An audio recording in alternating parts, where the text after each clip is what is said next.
தேவனுக்கே துதி கனம் மகிமை உண்டாவதாக. அன்பான யூடியூப், பேஸ்புக், வாட்ஸ்அப் நண்பர்களே, உங்கள் யாவரையும் ஆண்டவராக இயேசு கிறிஸ்து நாமத்தினாலே தேவக்கரம் ஊழியர்கள் சார்பாக வாரம் ஒரு செய்தி நிகழ்ச்சி உங்களை வாழ்த்தி வரவேற்கிறேன். என்ன சந்தோஷமா இருக்கிறீங்களா? நீங்கள் எல்லாரும் சந்தோஷமா இருப்பீர்கள் என்று கர்த்தருக்குள் விசுவாசிக்கிறேன். இந்த நாளிலும் அநாதி சிநேகம் என்கிற தலைப்பிலே நாம் தியானம் செய்ய போகிறோம்.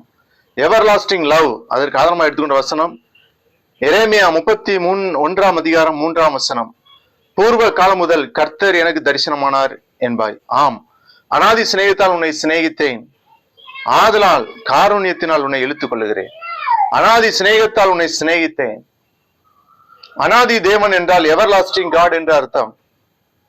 பிரியமானவர்களே, மல்கியா 1:2 நான் உங்களை சிநேகித்தேன் என்று கர்த்தர் சொல்கிறார். அதற்கு நீங்கள் எப்படி சிநேகித்தீர் என்கிறீர்கள்? கர்த்தர் சொல்கிறார், ஏசா யாக்கோபுக்கு சகோதரன் அல்லவா, ஆகிலும் யாக்கோபை நான் சிநேகித்தேன். பிரியமானவர்களே, இந்த யாக்கோபை குறித்து பார்க்கின்ற பொழுது, யாக்கோபு ஒரு எத்தன் என்றால் ஏமாற்றுக்காரன். சொந்த அண்ணனை ஏமாற்றினான், சொந்த அப்பாவை ஏமாற்றினான், சொந்த மாமாவை ஏமாற்றினான். ஆனாலும் கர்த்தர் யாக்கோபை நேசிக்க காரணம் என்ன? அவன் இருதயம் கர்த்தரோடு இருந்தது.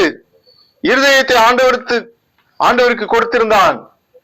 கர்த்தர் யாக்கோபு என்ற பெயரை இஸ்ரவேல் என்று சொல்லி மாற்றினார்.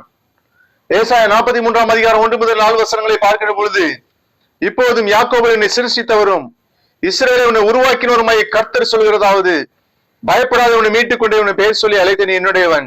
நீ தண்ணீர்களை கடக்கும்போது நான் உன்னோடு இருப்பேன். நீ ஆறுகளை கடக்கும்போது அவைகள் உன் மேல் பொருளுவதில்லை. நீ அக்னியில் நடக்கும்போது வேகாதிருப்பா, அக்னி ஜுவாலை உன் பெயரில் பற்றாது.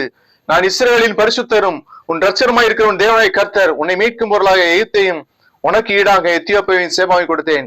நீ என் பார்வைக்கு அருமையானபடியால் கனம் பெற்றாய், நானும் உன்னை சிநேகித்தேன். ஆதலால் உனக்கு பதிலாக மனுஷர்களையும் உன் ஜீவனுக்கு ஈடாக ஜனங்களையும் கொடுப்பேன்.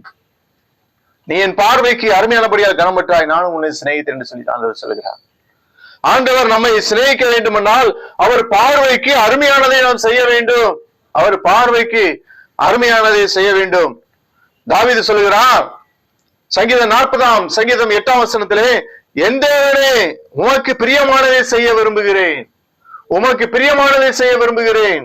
பிரியமானவர்களே, அவருடைய பார்வைக்கு நாம் அருமையானதை செய்ய வேண்டும். புதிய ஏற்பாட்டிலே ஆண்டவரால் சிநேகிக்கப்பட்டவன் லாசரு. யோவான் 11:3-5 பார்க்கின்ற பொழுது, அப்பொழுது அவனுடைய சகோதரிகள், ஆண்டவரே நீ சிநேகிக்கிறவன் வியாதியாக இருக்கிறான் என்று சொல்ல அவரிடத்துக்கு அனுப்பினார்கள். இயேசு அதை கேட்ட பொழுது, இந்த வியாதி மரணத்துக்கு ஏதுவாக இராமல் தேவனுடைய மகிமை விளங்குவதற்கு ஏதுவாக இருக்கிறது, தேவனுடைய குமாரனும் அதனால் மகிமைப்படுவார். இயேசு மார்த்தாளிடத்திலும் அவருடைய சகோதரன் லாசரிடத்திலும் அன்பாய் இருந்தார் என்று சொல்லி பார்க்கிறோம். ஆகவே லாசர் மரித்தான், அவனை உயிரோடு கூட கர்த்தர் எழுப்பினார் என்று சொல்லி நாம் பார்க்கிறோம். பிரியமானவர்களே, ஆண்டவரால் சிநேகிக்கப்பட்டவர்களாய் நாம் இருக்க வேண்டும். தேவன் நம்மை சிநேகிக்க நாம் என்ன செய்ய வேண்டும்? தேவனுக்கு ஊழியம் செய்ய வேண்டும். யோவான் 12:26 ஒருவன் எனக்கு ஊழியம் செய்கிறவனானால் என்னை பின்பற்ற கடவன். நான் எங்கே இருக்கிறேனோ அங்கே என் ஊழியக்காரனும் இருப்பான். ஒருவன் எனக்கு ஊழியம் செய்தால் அவனை பிதாவானவர் கனம் பண்ணுவார் என்று சொல்லி நான் பார்க்கிறோம். பிரியமானவர்களே, ரோமர் 14:18 ஊழியம் செய்கிறவன் தேவனுக்கு பிரியமும் மனுஷரால் அங்கீகரிக்கப்பட்டவனுமாய் இருக்கிறான். நாம் ஏதாவது ஒரு விதத்திலே ஊழியம் செய்ய வேண்டும். ஊழியம் செய்யணும், கண்டிப்பா ஊழியம் செய்யணும். கடைசி காலத்துல வாழ்ந்து கொண்டிருக்கிறோம். பாருங்க, அநேக பெற்றோர் பிள்ளை எம்பிபிஎஸ் படிக்கணும், டாக்டர் ஆகணும், இன்ஜினியர் ஆகணும், எல்லாம் ஆகணும், கலெக்டர் ஆகணும்னு நினைக்கிறாங்க. ஆனா எந்த பெற்றோராவது என் பிள்ளை ஊழியக்காரன்னு ஆகணும்னு நினைக்கிறீங்களா? என் பிள்ளை ஊழியக்காரியா மாறணும்னு நினைக்கிறீங்களா? அது ரொம்ப குறைவு.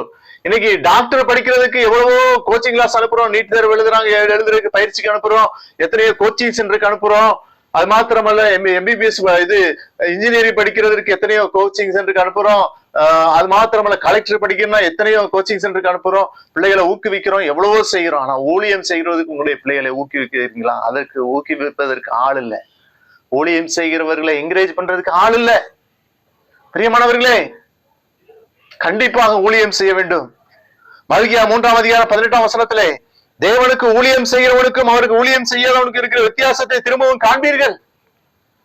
பிரியமானவர்களே, இன்றைக்கு ஆண்டவரை பற்றி சொல்வதற்கு ஆட்கள் இல்லை. ஆண்டவரை பற்றி சொல்வதற்கு ஆட்கள் இல்லை. பிரியமானவர்களே, ஊழியம் செய்வதில் ஆட்கள் குறைந்து போய்விட்டார்கள். இன்றைக்கு ஊழியக்காரர்களை குறை சொல்லுவதும் ஊழியக்காரர்களை பற்றி வாட்ஸ்அப்ல திட்டி எழுதுவதும் தான் நடந்து கொண்டிருக்கிறது. ஆனா ஊழியக்காரர்களை என்கரேஜ் பண்ணணும் அப்படிங்கிற ஆட்கள் குறைந்து போய்விட்டது. ஊழியக்காரங்களுக்கு சப்போர்ட் பண்ணுங்கிற ஆட்கள் குறைந்து போய்விட்டது. இது ஏன் சொல்கிறேன் என்று சொன்னால், தேவனுக்கு ஊழியம் செய்கிறவன் தேவனுக்கு பிரியமும் மனுஷரால் அங்கீகரிக்கப்பட்டவனுமாய் இருக்கிறான். பிரியமானவர்களே, ஆண்டவர் கட்டாயம் ஊழியம் செய்யணும். ஊழியம் செய்தால் கட்டாயம் மேன்மை உண்டு, கட்டாயம் ஆசீர்வாதம் உண்டு, கட்டாயம் உங்களுடைய வாழ்க்கையில அற்புதங்கள் நடக்கும், அதிசயம் நடக்கும். குடும்பத்தை ஏற்ற ஆசீர்வாதத்தை உயர்த்துவா. ஜெபிப்போமா? அன்பின் ஆண்டவர் யோசனை கேட்ட பிள்ளைகள் ஆசீர்வதியும். ஏசு நாமத்தில் ஜெபிக்கிறோம். Thank you for God plus.